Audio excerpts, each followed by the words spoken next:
Menurut laporan keuangan, pendapatan Pegas pada semester 1 2025 mencapai 1,94 miliar dolar Amerika, naik dibanding periode yang sama tahun sebelumnya.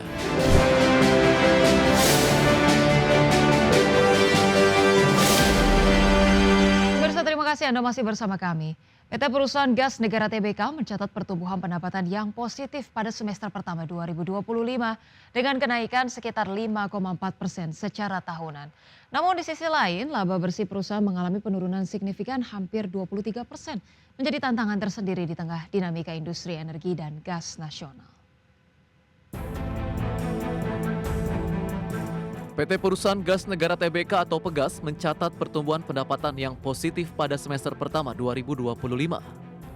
Menurut laporan keuangan, pendapatan Pegas pada semester 1 2025 mencapai 1,94 miliar dolar Amerika, naik dibanding periode yang sama tahun sebelumnya. Peningkatan ini dipicu oleh naiknya volume penjualan gas dan faktor harga yang lebih baik. Meski pendapatan tumbuh, tantangan biaya dan beban operasional menyebabkan laba bersih perusahaan turun drastis menjadi 144,42 juta dolar Amerika dibanding sebelumnya.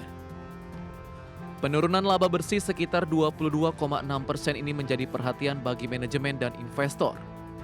Faktor seperti kenaikan biaya produksi, distribusi, dan fluktuasi harga energi global turut memengaruhi profitabilitas. Pegas berkomitmen melakukan efisiensi dan restrukturisasi bisnis guna menghadapi tantangan ini sekaligus menjaga kinerja keuangan ke depannya. Perusahaan pelat merah ini juga terus fokus pada pengembangan infrastruktur gas dan diversifikasi usaha agar kinerja keuangan lebih stabil dan berkelanjutan.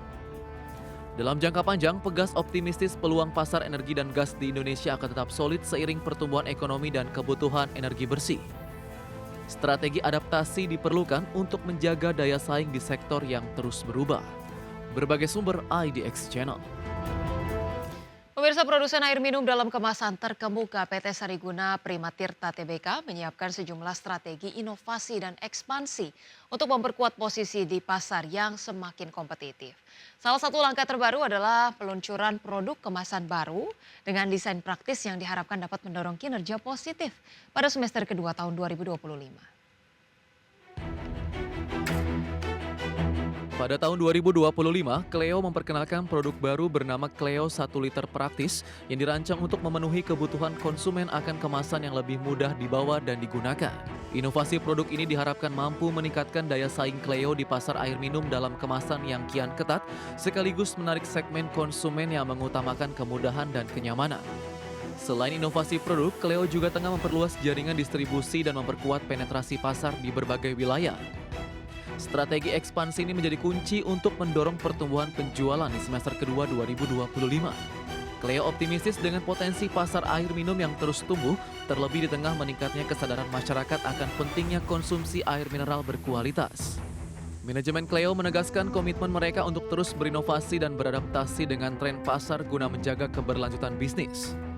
Melalui berbagai inisiatif ini, perusahaan berharap dapat mempertahankan posisi sebagai salah satu pemain utama di industri air minum dalam kemasan di Indonesia dan mencapai target kinerja yang telah ditetapkan. Berbagai sumber IDX Channel. Pemirsa, PT Catur Sentosa Adiprana Tbk memilih pendekatan selektif dan hati-hati dalam ekspansi jaringan gerai Mitra 10. Meskipun demikian, perusahaan tetap memasang target ambisius untuk mencapai 100 gerai mitra 10 hingga tahun 2030. Menandai strategi pertumbuhan jangka panjang yang konservatif namun berkelanjutan.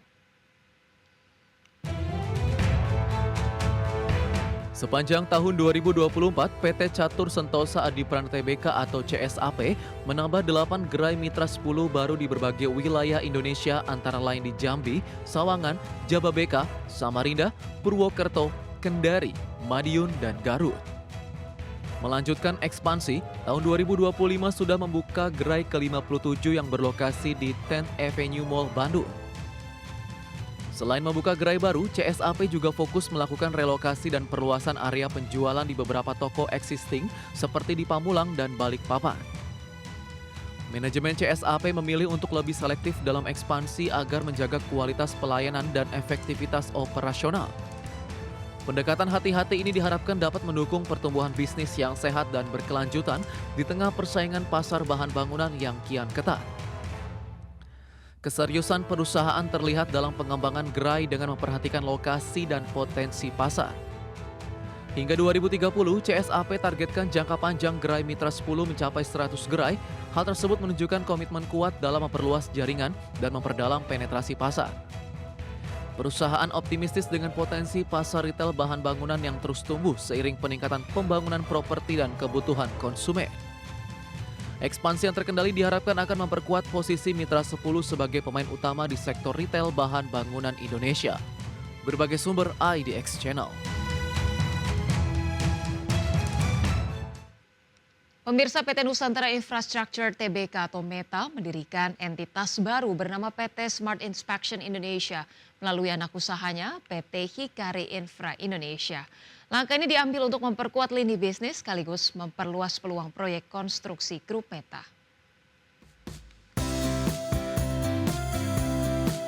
PT Nusantara Infrastructure Tbk atau META mendirikan entitas baru bernama PT Smart Inspection Indonesia atau SII melalui anak usahanya PT Hikari Infra Indonesia. Korporat Sekretari META Dahlia Evawani menjelaskan bahwa pendirian SII merupakan bagian dari strategi pengembangan usaha perusahaan. SII akan berfokus pada sektor konstruksi termasuk pembangunan jalan, jembatan, jalan layang, flyover hingga underpass.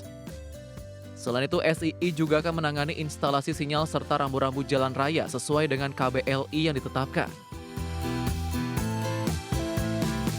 Pendirian entitas baru ini telah tertuang dalam Akta Notaris Emira Fauzia Karyana nomor 16 tertanggal 10 September 2025. SII juga telah mendapatkan pengesahan resmi dari Kementerian Hukum dan HAM pada 12 September 2025 sehingga sudah sah secara hukum untuk beroperasi. Langkah tersebut mempertegas keseriusan META dalam memperkuat portofolio bisnisnya di bidang infrastruktur. Adapun komposisi kepemilikan saham SII mayoritas dimiliki oleh PT Hikari Infra Indonesia sebanyak 24.999 saham. Sementara itu untuk satu lembar saham dimiliki oleh individu bernama Sugiono sesuai aturan pendirian badan usaha. Dengan struktur ini, META berharap kehadiran SII dapat mendukung efisiensi sekaligus memperluas cakupan proyek strategis di masa mendatang. Berbagai sumber IDX Channel. Ya, nah pemirsa, berikut kami hadirkan informasi seputar IHSG pada 15 September hari ini. Pemirsa, Senin di penutupan perdagangan sesi 1 di mana IHSG ditutup menguat 0,71% atau menguat 55,5 poin ke 7.909,6. Kemudian sempat menyentuh level tertingginya di 7.926,7 dan level terendahnya di 7.889,1. Sementara itu pemirsa, sejumlah saham yang menjadi top gainers pada perdagangan ataupun penutupan perdagangan hingga siang hari ini adalah BRMS dengan kenaikan 5,8%, CDIA menguat 9%, kemudian BSBK menguat 13%, MBMA menguat 2,6%. Sementara itu top losers pemirsa, WIRG melemah 2,2%, PACK melemah 6%, Goto melemah 1,7% dan Pegas melemah 1,6%.